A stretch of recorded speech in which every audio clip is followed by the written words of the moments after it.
সবচেয়ে ভালো উপায় হলো মনকে ভালো রাখার জন্য যে যারা জান্নাতে যায়, যারা দুনিয়া থেকে জান্নাতের সুসংবাদ পায়, তার মধ্যে কিছু কিছু লোক এরকম হয় যে দুনিয়াতে তারা ঘুমানোর আগ দিয়ে বলে আমি সবাইকে মাফ করে দিলাম। এই জায়গায় পৌঁছানো আমি নিজেও দেখি। তো আমি আসলে যখন আমি মাঝে মাঝে একটু রাত জেগে ফেলি কোনো ঝামেলার কারণে, তখন আমি হঠাৎ করে মনটা ভালো হয় কখন জানেন, যখন সাআদ ইবনে আবি ওয়াক্কাসের জীবনটা আমার সামনে চলে আসে, যে ওনাকে আল্লাহ রসুল দুনিয়াতে কয়েকবার বলেছেন যে সে জান্নাতে যাবে, সে জান্নাতে যাবে, সে জান্নাতে যাবে, 3বার তার অনুপস্থিতিতে। তো তখন আব্দুল্লাহ ইবনে আমর ইবনুল আস উনি তাকে মানে সাআদ ইবনে আবি ওয়াক্কাসকে বোঝার চেষ্টা করলেন যে তার কোন কাজে তাকে জান্নাতে নিচ্ছে, আমি সেই কাজটা করব।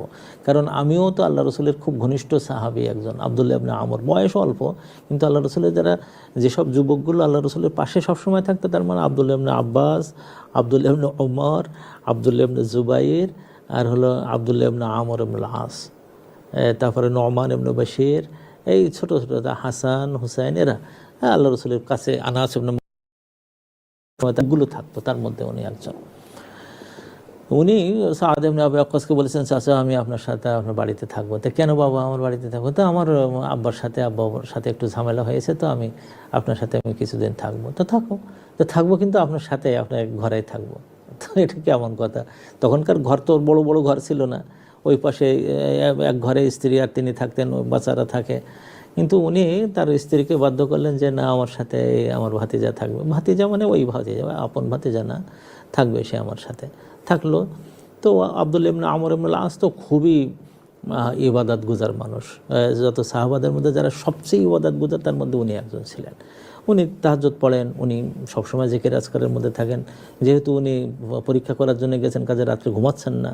কেমন তো দেখতেছেন যে সাআদ ইবনে আবি ওয়াক্কাস রাত্রে মানে তার যে আমলগুলো আল্লাহ রসুল আমাদের যা শেখান সে সমস্ত আমলগুলো সে করছে, শুয়ে পড়ছে, শুয়ে এগোড় ওগোড় করছে, কিছু আল্লাহ বিল্লাহ করেছেন, আল্লাহর জিকির করেছেন, এরপরে যে নাক দেখায় ঘুমাচ্ছেন।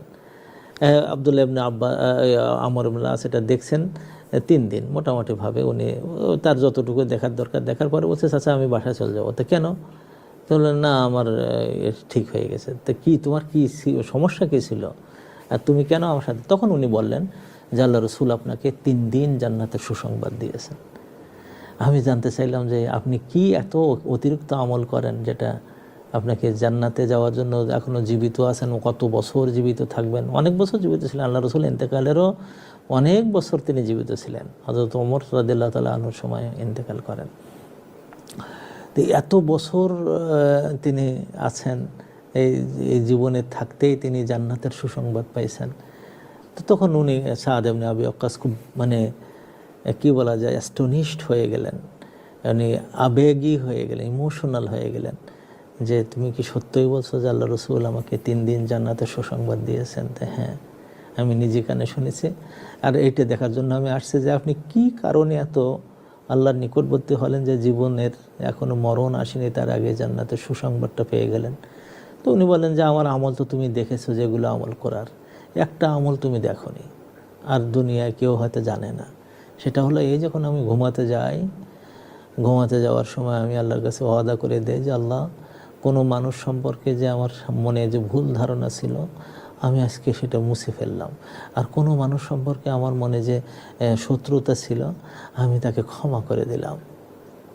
চিন্তা করেন, এই কাজটা করে আমি রাত্রে ঘুম দেই, এবং আমার কোনো শত্রু, আমার মনের মধ্যে শত্রুতা, আমার শত্রু থাকতে পারে, কেউ আমার সম্পর্কে খারাপ ধারণা কারো থাকতে, কিন্তু কারোর সম্পর্কে আমার কোনো খারাপ ধারণা নেই। আমি কারোর সাথে কোনো শত্রুতা পোষণ করি না, কারোর জন্য আমি অন্যর উপরে ভুল ধারণা করি না। আল্লাহ তাআলা এইটাই কবুল করে নিয়েছেন। আব্দুল্লাহ ইবনে আমর ইবনুল আস আল্লাহ রসুলের কাছে যেই বললেন, ইয়া রাসূলুল্লাহ, যাকে 3 দিন সুসংবাদ দিলেন জান্নাতে যাবে, তার জীবন আচরণ আমি দেখলাম, তার আমল খুব বেশি নাই, আমরা যে আমলগুলো করি সেই আমলগুলো আছে বা তার চেয়ে আরও কম, কিন্তু তার ভিতরে একটা আমল আছে যেটা আমি দেখিনি, এই বলেছেন। তা আল্লাহ রসুল বললেন যে হ্যাঁ আব্দুল্লাহ, বিষয়টা হলো ওইটার কারণে আল্লাহ তাআলা আমাকে জানিয়ে দিয়েছেন যে তাকে জান্নাতে সুসংবাদ দিতে পারো।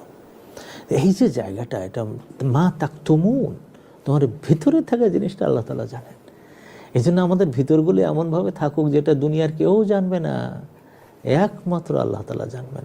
আর জিবরিলকে ডেকে বললেন, জিবরিল ওই যে মেয়েটা আছে, ওই যে ছেলেটা আছে, আমি ওকে ভালোবাসি, তুমি তাকে ভালোবাসো। জিবরিল তখন সব ফেরেশতাদেরকে বলে, এই ফেরেশতারা শোনো, ওই লোকটাকে, ওই মেয়ে হোক বা পুরুষ হোক, আল্লাহ ভালোবাসেন, আমি ভালোবাসি, তোমরাও ভালোবাসো। এরপর ফেরেশতারা দুনিয়ায় দুনিয়ায় বিভিন্ন গোসায় গোসায় চলে যায় এবং বলে বলে দেয় যে ওই লোকটাকে আল্লাহ ভালোবাসেন, জিবরিল ভালোবাসেন, আমরাও ভালোবাসি।